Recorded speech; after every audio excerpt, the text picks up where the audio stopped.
ఇటీవల కాలంలో రాష్ట్ర పురపాలక శాఖ మంత్రి ఆదిమూలపు సురేష్పై కొన్ని అభియోగాలు అయితే ఉన్నాయి. అదేవిధంగా మార్కాపురానికి చెందిన ఆర్ఎన్బి డాక్టర్ ఇమానియల్ అనే వ్యక్తి, అతను బీసీ సంబంధించిన వ్యక్తి, ఎస్సీ మాదిగ కాదు.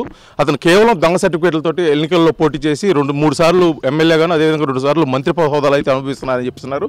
దానిపై మనతో మాట్లాడుతున్నాం ఎస్సీ కమిషన్ విక్టర్ ప్రసాద్ గారు మనతో మాట్లాడుతున్నారు. సార్ చెప్పండి, ఇటీవల కాలంలో అయితే ఆదిమూలపు సురేష్పై అతను కులానికి సంబంధించి, అదేవిధంగా మతానికి సంబంధించి ఇమానియల్ అనే వ్యక్తి మార్కాపురం ఆర్ఎన్పి డాక్టరు కలెక్టర్ గారికి అయితే ఫిర్యాదు చేయడం జరిగింది. దానిపై మీ స్పందన ఏమంటారు? మా మతాన్ని, మా ఆదిమూలపు సురేష్ గారు మతాన్ని, అంటే మా మతాన్ని, మా కులాన్ని మార్చడానికి ఎవడం?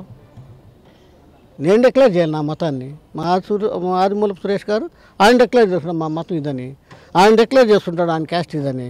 బాబాసాహెబ్ అంబేద్కర్ రిజర్వేషన్ క్రియేట్ చేసిన ఫండమెంటల్ ప్రిన్సిపల్ అంటే అన్టచబిలిటీ కులంలో పుట్టాడా లేదా అది దాని మీద ప్రామాణికంగా తీసుకోవాలి. కానీ అడవడో పెట్టాడంటే పెడతాడు, మాలో మాకు పడదు, పెడతారు. దాన్ని ఆయనలో డిసైడ్ చేయడానికి ఆర్టికల్ 19 ప్రకారం స్వేచ్ఛ ఉంది, మత స్వేచ్ఛ ఉంది, అనేక రకాల స్వేచ్ఛలు ఉన్నాయి, సమానత్వం ఉంది, ఈక్వాలిటీ ఉంది, లిబర్టీ ఉంది. అటువంటి ప్రజాస్వామ్య ప్రభుత్వంలో ఆదిమూలపు సురేష్ గారు ఆయన డిక్లేర్ చేసినటువంటి మతాన్ని, ఆయన డిక్లేర్ చేసిన కులాన్ని ఎవడైనా అంగీకరించాలి. అదే ఫండమెంటల్ రైట్స్ అవతల వ్యక్తికి కూడా ఉంటాయి సార్. ప్రాథమిక హక్కులు మీరు చెప్పిన విధంగానే భారత రాజ్యాంగం అయితే 7 ప్రాథమిక హక్కులు ఉన్నాయి. అందులో భాగంగానే అతను కూడా స్వేచ్ఛగా అతను భావాన్ని తెలియజేసే విధంగా ఇది కాదు, ఉంటే ఆధారాలతో నిరూపించాలి. ఇది నా దగ్గర అతను బీసీసీ అనే సర్టిఫికేట్కి సంబంధించి డాక్యుమెంట్ పరంగా ఆధారాలు ఉన్నాయని చెప్పేసి కూడా అతను అయితే గంటాపకంగా చెబుతున్నారు. దీనిపై whether he is Christian or not అన్నది, ఆయన అక్కడ బాప్టిజం తీసుకుంటే క్రిస్టియన్. నేను ఇప్పుడు ఉన్నాను, ఇక్కడ ఉన్న మా క్రిస్టియన్ సోదరులు ఉన్నారు. బాప్టిజం తీసుకున్న క్రిస్టియన్ ఎవడో రిజర్వేషన్ అనుభవించడానికి రాడు. మా ఏరియాలో చాలామంది ఉన్నారు.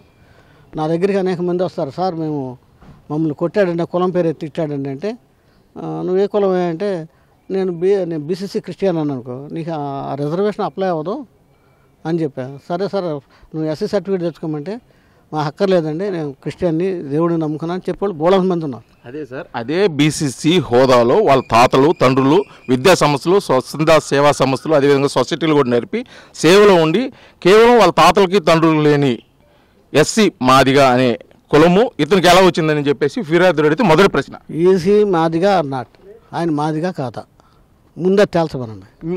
మాదిగా అయినంత మాత్రాన సార్ బీసీసీ సర్టిఫికేటు ఖచ్చితంగా క్రిస్టియానిటీకి బీసీసీ సర్టిఫికేట్ ఇస్తారు, మాదిగనంత మటుకు ఎస్సీ కిందే వస్తుంది. కాబట్టి అతను బీసీసీ అని చెప్పేసి అతనైతే వాదిస్తున్నారు. అతని దగ్గర కాగితాలు ఉన్నాయి.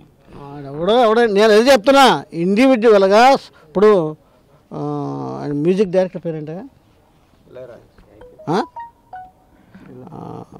మ్యూజిక్ డైరెక్టర్ అండి ఏఆర్ రెహమాన్ ఏ మతం, అంతకుముందు ఏ మతం, ఇప్పుడు ఏ మతం, నా ఇష్టం అది సార్. ఎన్నికలు మతాన పరంగా వెళ్ళదు, కులాన పరంగానే కేటగిరీ వస్తుంది. ఎస్సీ ఓసీల కిందే వస్తుంది. అతను ఎస్సీ కేటగిరీలో 3 సార్లు ఎమ్మెల్యే అని చెప్పి అతను అయితే అభియోగిస్తున్నాడు. ఆయన ఎవరు అభియోగిస్తాడు? నేను డిక్లేర్ చేసుకోవాలి, నా కులాన్ని, నా మతాన్ని నేను డిసైడ్ చేస్తాను. ఆడెవడో డిసైడ్ చేయటం, వాడెవడో ఎందుకు డిసైడ్ చేస్తాడు? కలెక్టర్ ఎవరో, ఆర్డీఓ ఎవరో, ఎంఆర్ఓ ఎవరో పంచనామా కండక్ట్ చేయమనండి. మతం, రిలీజియన్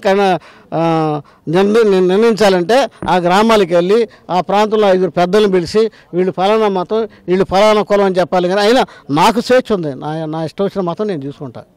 నా కులం మారదు కదా, మతం మార్చుకొని కులం మారదు కదా. ఆదిమూలపు సురేష్ గారు 100% ఎస్సీ మాదిగా.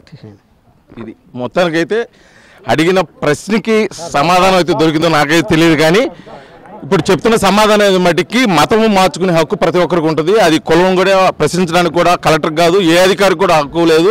ఇది కేవలం వ్యక్తిగత విషయం అని చెప్పేసి కూడా ఎస్సీ కమిషనర్ విక్టర్ ప్రసాద్ అయితే తెలియజేస్తున్నారు. వీడియో జర్నలిస్ట్ లక్ష్మణ్తో శ్రీనివాస్, RTV ఒంగోలు, ప్రకాశం జిల్లా.